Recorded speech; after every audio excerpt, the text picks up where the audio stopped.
I love reading the journals and correspondence of famous writers.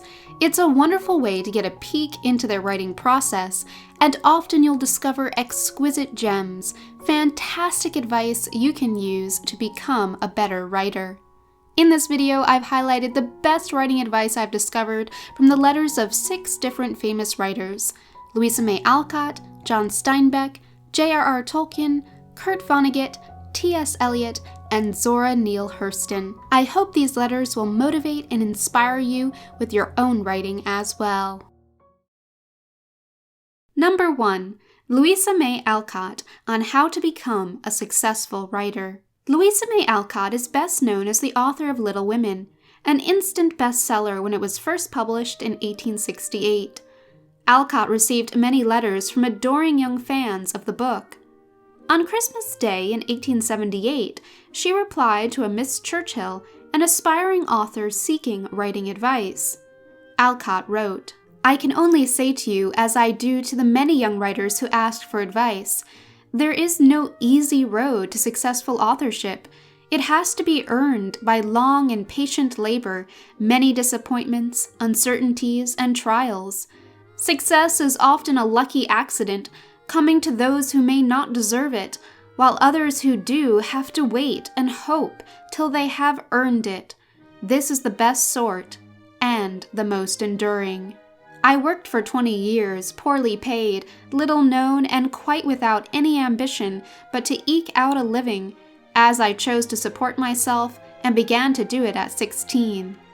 This long drill was of use, and when I wrote hospital sketches by the beds of my soldier boys in the shape of letters home, I had no idea that I was taking the first step toward what is called fame. It nearly cost my life, but I discovered the secret of winning the ear and touching the heart of the public by simply telling the comic and pathetic incidents of life. Little Women was written when I was ill, and to prove that I could not write books for girls. The publisher thought it flat, so did I, and neither hoped much for or from it. We found out our mistake, and since then, though I do not enjoy writing moral tales for the young, I do it because it pays well. But the success I value most was making my dear mother happy in her last years, and taking care of my family. The rest soon grows wearisome, and seems very poor beside the comfort of being an earthly providence to those we love." I love Alcott's tough writing advice. To become a successful writer, you have to roll up your sleeves and get to work. And sometimes you have to write what pays the bills. I also love her observation that you cannot predict what your audience will enjoy. A piece of writing you think is terrible might end up being more successful than anything else you've written. And I find it fascinating that she started out her career by writing about her personal experiences. If you don't know what to write, start with your life experiences. It reminds me of this quote from Marion Roach Smith's book, The Memoir Project. William Maxwell, the fiction editor of The New Yorker for more than 40 years, believed that to write, all you need is to remember the slam of your childhood home screen door. He's right, too, because you have what you need to write what you know. Just like Dorothy's ruby red shoes, you've had it on you all the time. Number 2. John Steinbeck on how to finish a novel. John Steinbeck won the Nobel Prize in Literature in 1962.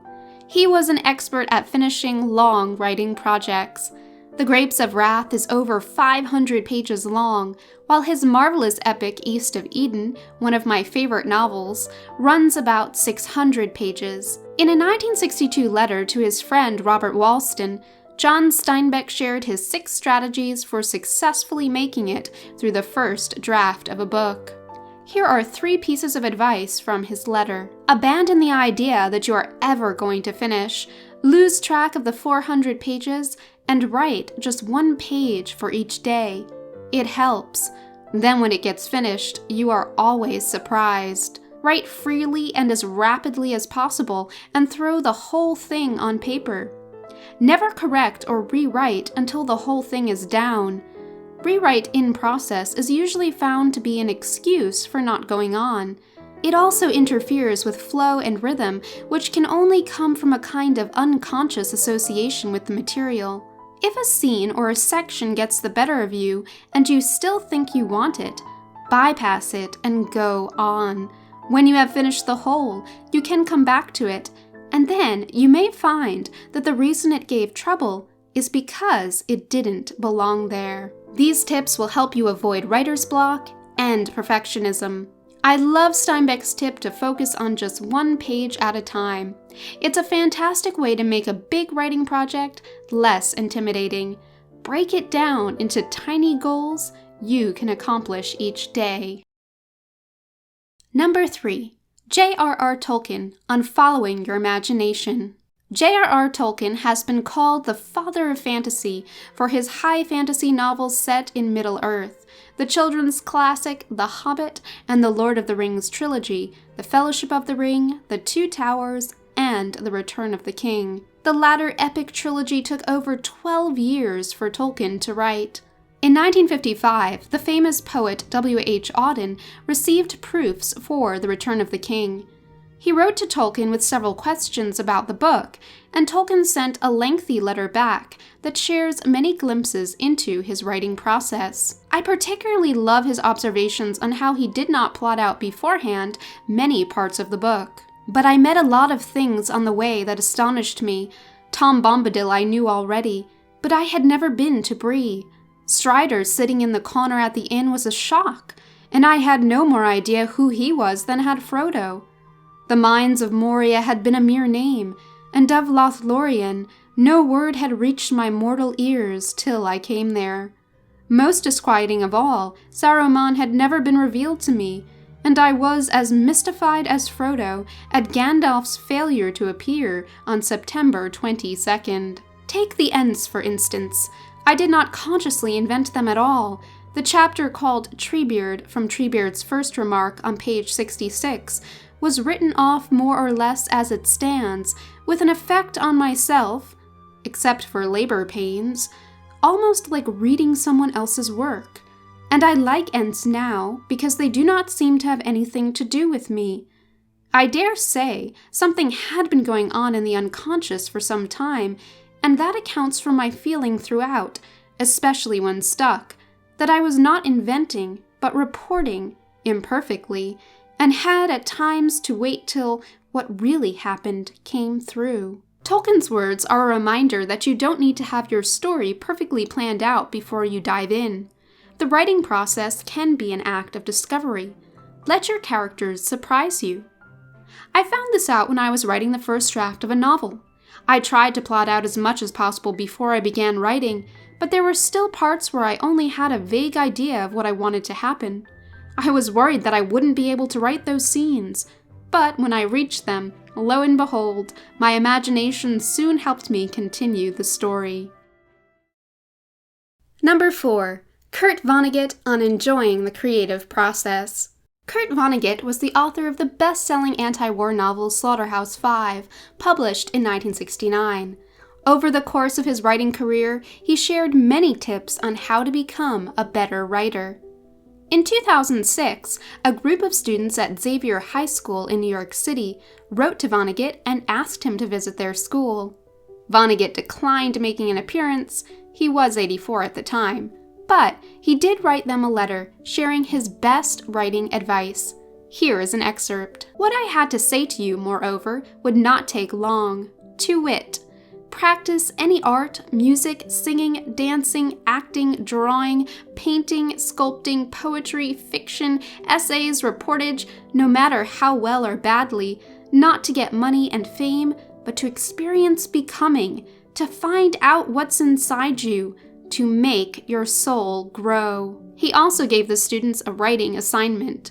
Here's an assignment for tonight, and I hope Miss Lockwood will flunk you if you don't do it.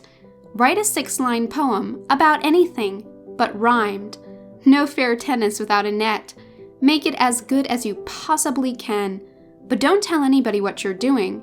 Don't show it or recite it to anybody, not even your girlfriend or parents or whatever, or Miss Lockwood. Okay? Tear it up into pieces and discard them into widely separated trash receptacles.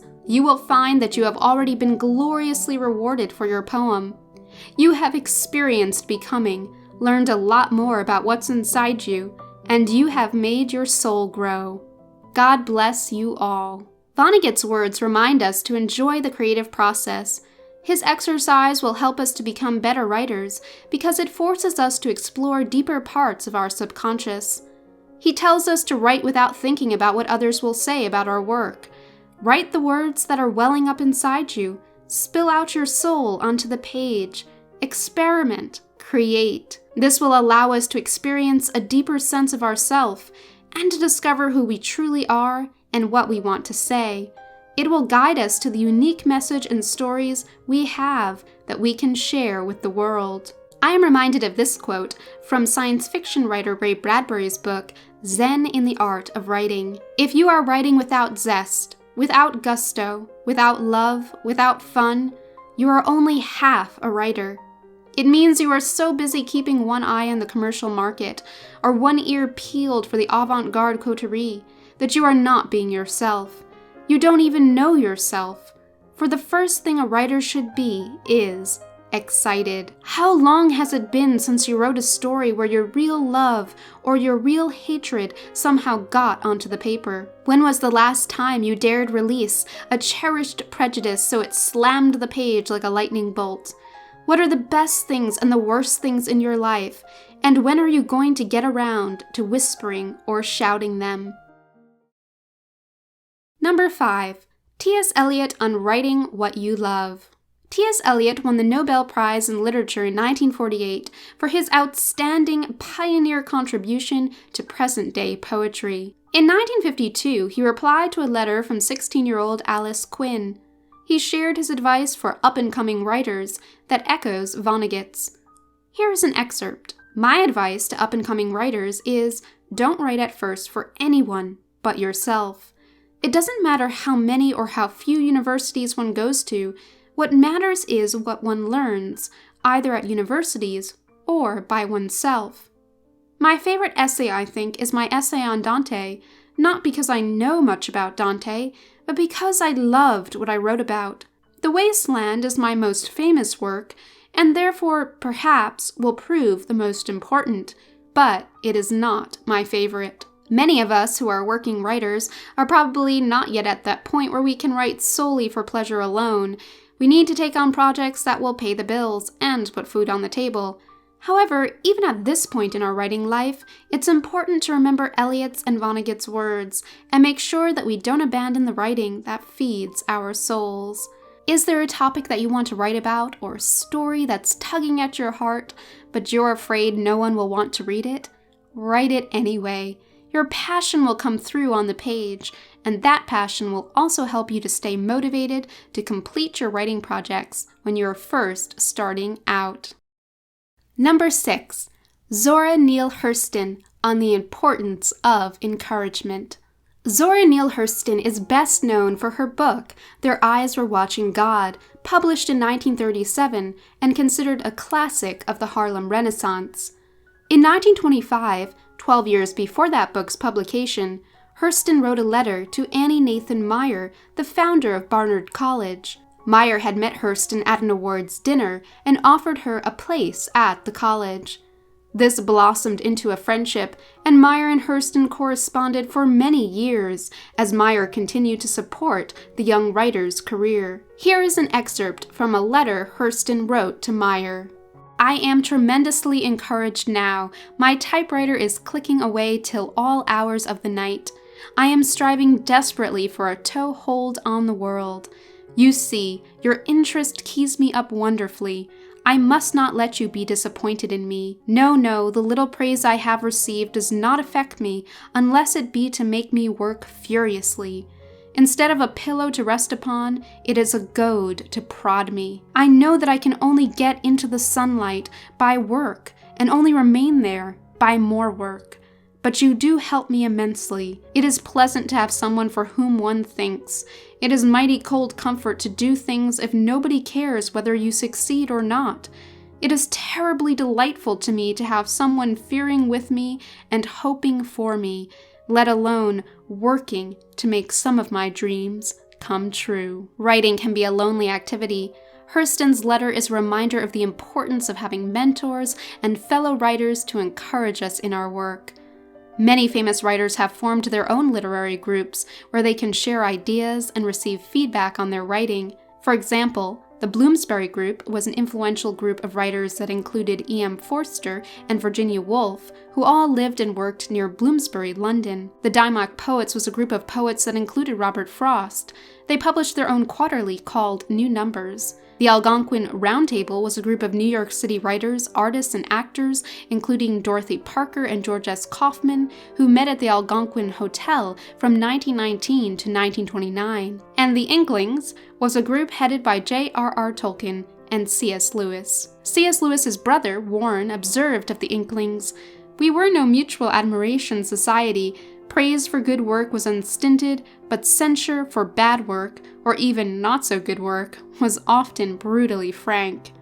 Lewis said of his fellow Inkling members, "What I owe to them is incalculable." Indeed, our fellow writers can help us stay on track to complete our projects, encourage us to continue sharpening our skills, and make sure we don't give up on our dreams. Final thoughts.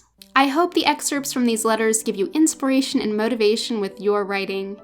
Remember to work hard, write one page at a time, let your imagination guide you, enjoy the creative process, write what you love, and find writing friends to share the journey with you. Check out the video description where I've put links to the full letters. Thank you so much for watching. If you enjoyed this video, be sure to give it a like and subscribe to the channel for more videos like this one. I also recently made a video sharing C.S. Lewis's writing advice that he shared in a letter to a young fan that you can watch for more writing inspiration. And you can also sign up to my email newsletter for more writing resources. God bless, and I wish you all the best with your writing projects.